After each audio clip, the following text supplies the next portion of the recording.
When are we going back to the moon? If you've been watching all this recent NASA, SpaceX, Boeing activity, and you've been wondering, okay, so when are we actually going back to the moon, and why haven't we been there in over 50 years? Well, this video is for you. Let's take a look at what's going on in the US space program right now, where we're going from here, and how we got to this point. We're currently basically in an in-between phase when it comes to the space program. NASA has fostered and developed commercial space flight in low Earth orbit, but we haven't yet gone back to the moon, which is where NASA has set its eyes next.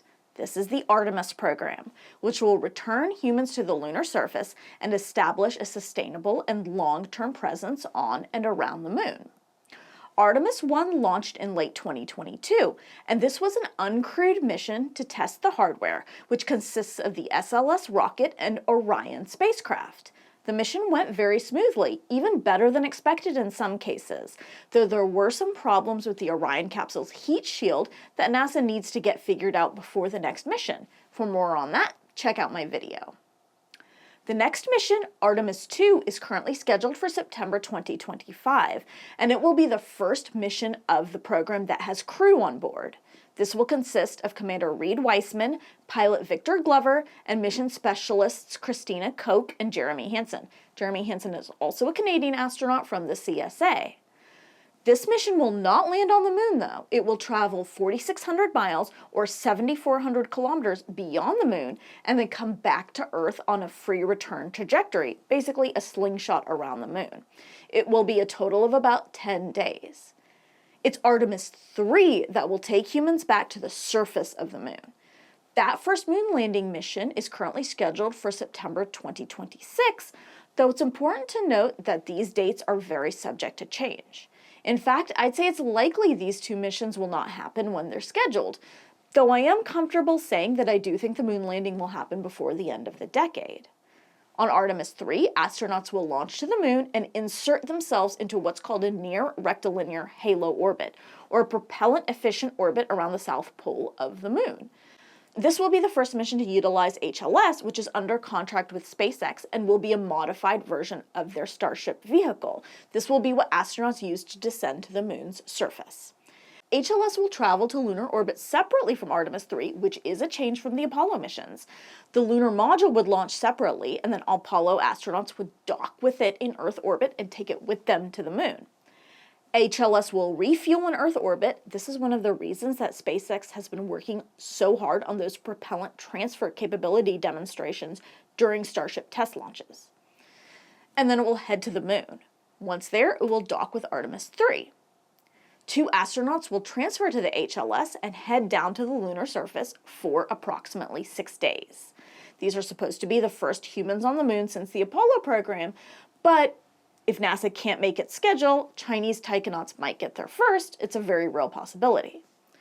While we don't currently know the crew of Artemis III, we do know that it will be one man and one woman to descend to the lunar surface. For people who work on the Artemis program, it's probably easy to keep your brain sharp. But for those of us who don't, maintaining and developing skills can be a challenge. That's why I like Brilliant, the sponsor of this video. Brilliant helps you learn by doing, with thousands of interactive lessons in everything from math to AI to engineering to data analysis. It's a more efficient way to learn than just watching lectures. The platform uses a hands-on problem-solving approach to help you build skills from the ground up. And all of the content is created by an award-winning team of teachers. You'll learn to solve problems through developing critical thinking skills, not through memorization, and it helps you build a daily learning habit, which is so important for establishing those skills and keeping them sharp.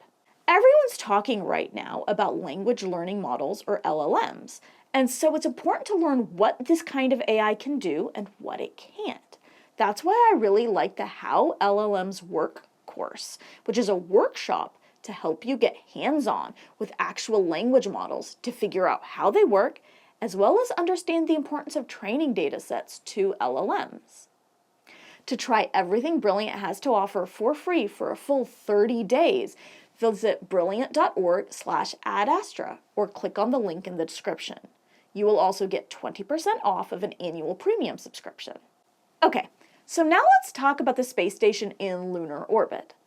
At some point during all this, NASA will launch the first Gateway mission. Gateway is the space station we'll be building in lunar orbit. It's an international collaboration with the Canadian Space Agency, European Space Agency, JAXA or Japanese Space Agency, and the UAE Space Agency. The idea is that Gateway will serve for lunar orbit as the ISS has served low Earth orbit. Thanks to the International Space Station, NASA has over 20 years of experience with what it means to live and work in space day to day. But the ISS is very close to Earth, just about 250 miles or 400 kilometers above us. Gateway is the next step, teaching us to live a little further from the Earth and figuring out what that might mean. This is all a test bed for an eventual Mars mission. Gateway will be assembled in space across multiple uncrewed launches and crewed Artemis missions. The first is currently scheduled for no earlier than 2025, though NASA is reevaluating that schedule and it will likely be later. It will be on an uncrewed SpaceX Falcon Heavy rocket. 2 modules will launch, the PPE, or Power and Propulsion Element, which will provide power and high-speed communication with Earth, among other things. HALO will also be on that flight. This is the Habitation and Logistics Outpost, which is basically where the astronauts will sleep, eat, exercise, and conduct research. These 2 modules will take about a year to reach a near-rectilinear halo orbit or polar orbit of the Moon. The timeline of this will all happen before Artemis IV, which is currently scheduled for 2028. But what it will really depend on is when the hardware is finished being built and tested. Okay, so we've got 2 modules in orbit of the Moon. Now comes Lunar Gateway assembly missions on Artemis IV, 5, and 6. Artemis IV will bring along the IHAB, or International Habitation Module, built by the ESA. This will provide living quarters for visiting astronauts, as well as multiple docking ports to accommodate all kinds of spacecraft. IHAB will dock with HALO, and that will provide space for up to 4 astronauts to live on Gateway for up to 90 days. Gateway currently isn't designed to be continuously habited like the ISS is. Instead, crews will come and go at least once a year. Artemis IV will be the first crew to enter Gateway, and 2 astronauts will stay on board while 2 more descend to the lunar surface. This mission will also have an ESA astronaut on board, as will Artemis V. So let's talk about Artemis V. That will focus on lunar view, which will provide storage space and fuel, while Artemis VI will install the crew and science airlock built by the UAE with Gateway. This will dock to the IHAB and will basically enable EVAs or spacewalks, which is very important for Gateway's longevity because EVAs are crucial to maintenance. It's also important to note that while Artemis 3 and 4 will use HLS designed by SpaceX, Artemis 5 will use the Blue Moon crew lander designed by Blue Origin. The target Artemis 5 date is currently 2030. The reason for selecting a second provider to build a lunar landing vehicle and transportation system is the same reason NASA selected 2 providers for commercial crew, which takes astronauts to and from the ISS. Basically redundancy, so that if something happens to one vehicle, they can use the other design, plus that makes it easier for the providers to stick to a vehicle delivery schedule.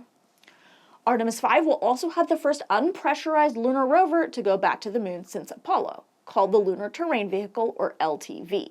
This vehicle will be operated by astronauts, but also it will have remote capabilities, so it can complete objectives even when there are no astronauts on the lunar surface.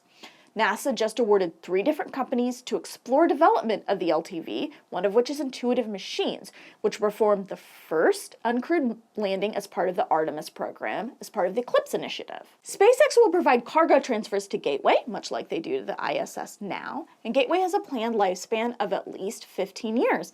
Keep in mind, though, that this was the original lifespan of the ISS as well, and it's been continuously inhabited since 2000, and we're planning on using it till at least 2031, so it's very possible that Gateway could last much, much longer than that. But also, part of this entire thing is figuring out how this large structure in lunar orbit will weather radiation and other issues outside the protection of Earth's magnetic field, because the Moon's magnetic field is very weak. This takes us through Artemis VI, and thanks to an agreement with JAXA earlier this year, that mission will have 2 Japanese astronauts on board, along with a pressurized rover built by JAXA. NASA is currently estimating this mission for 2031. After this, NASA will turn its focus to the lunar surface. The original proposal was to build a large Artemis base camp near the South Pole, which would house up to 4 astronauts for a week at a time. This base camp would have power, radiation shielding, a lunar rover for exploration, and even a mobility platform that will allow astronauts to basically camp on different areas of the moon. But this proposal has been adjusted by NASA, and we may have different smaller base camps instead of one large one on the moon. We'll just have to see what happens. This is all pretty far in the future, though, and there are no guarantees in terms of funding. Apollo was slated to go back to the moon again and again by NASA, but the program was canceled because there just wasn't a lot of interest in it after we landed on the moon. What came between Apollo and the space shuttle program was just basically using the leftover hardware from Apollo that they'd already ordered. But going to the moon in the 1960s was political. It wasn't about space exploration or science, it was about beating the Russians to the moon. Once we did that, the political will to go back to the moon disappeared, and NASA lost funding. Everything after the Apollo program has basically been NASA figuring out how to achieve the lofty goals pressed on it by the US government and political figures without the funding to back it up. It's basically been scrambling, and to be fair, they've done pretty well with the resources they've been given. But anytime anyone comes at me with why does NASA have such a huge budget when we could spend that money at home, I am really confused as to why people would want to take away money from space exploration that gets approximately 0.3% of the US budget versus something like defense spending, which is around 14% of the budget. People also get irritated at me because I'm constantly talking about money and budget for NASA versus lofty exploration goals. And that's because money matters. NASA cannot do anything without proper funding. So what Congress will and will not fund matters a lot for what the organization can do. The relevant question here is whether Artemis funding will get cut off after a certain point, but also whether NASA will take other steps to cut costs. For example, exploring alternative launch vehicles like SpaceX's Falcon Heavy or Starship instead of the incredibly expensive SLS rocket. It's worth noting that even if NASA cancels SLS altogether, which is eye-wateringly expensive, they likely will just have that funding taken away instead of being able to apply it to other things. But NASA was smart about Artemis. Former NASA Director Jim Bridenstine deserves a lot of the credit for picking up the pieces of the Artemis program, bringing them together, and making this an international effort. Because Artemis involves so many countries and space programs, and it is a multilateral effort to get back to the moon, it's much less likely to be canceled. So this is where we are in terms of going back to the moon. The bottom line is that there will likely be boots on the lunar surface by the end of the decade, very possibly earlier, though I do think that September 2026 goal is still a stretch. What I do find exciting about the Artemis program, though, is its approach. This isn't just about beating another country there, getting to the moon, and not having a plan beyond that. This is about building a sustainable, long-term presence on the lunar surface, so we can use that as a test bed to further explore our solar system. And that is just about everything I have to tell you about Artemis right now. Thank you for watching. I am Swapna Krishna, and this is Ad Astra.